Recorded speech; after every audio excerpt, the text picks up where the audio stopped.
Hey everyone, welcome back to the channel. Today we're talking about the epic, high stakes finale we've all been waiting for, Mission Impossible: The Final Reckoning.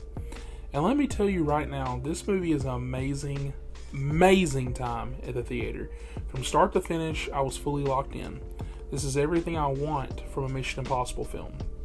You get suspense, energy, emotion, and of course those wild, death-defying stunts that only Tom Cruise can deliver.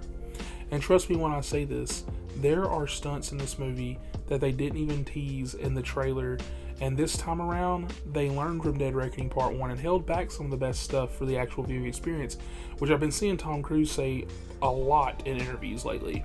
And it shows, because when you're sitting in the theater and you see those sequences play out, it's jaw-dropping cinema. This is pure cinema, much like Top Gun: Maverick.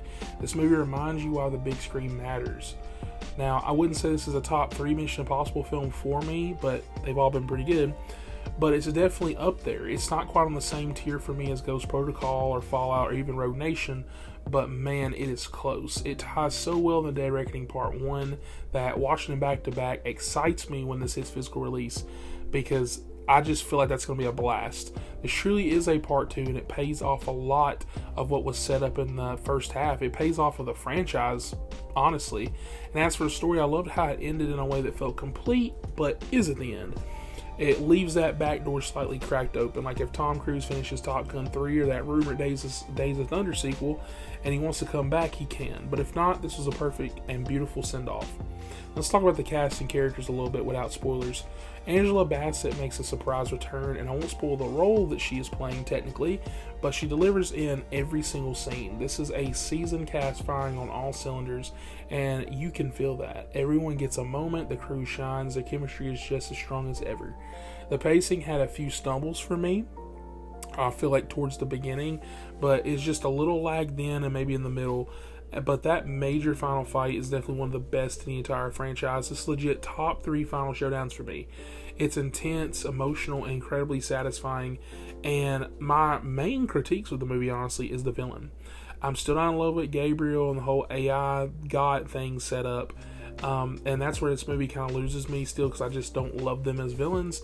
But the gravitas of somebody like Solomon Lane or Owen Davian are never going to be there for me with this angle that they took. But still, this is action filmmaking at its highest level. There's a real passion here, there's real care, there's no cheap CGI monsters, no lazy green screen nonsense. Just one man trying to save the world with an insane commitment and love for the craft.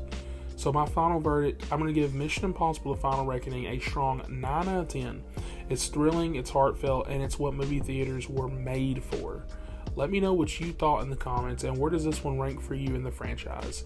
Is this the end of Ethan Hunt, or should he come back one last time? If you enjoyed this review, be sure to like, subscribe, and ring that bell for more movie breakdowns and reviews. Thank you guys for watching. Your team has been betrayed, Ethan. All your secrets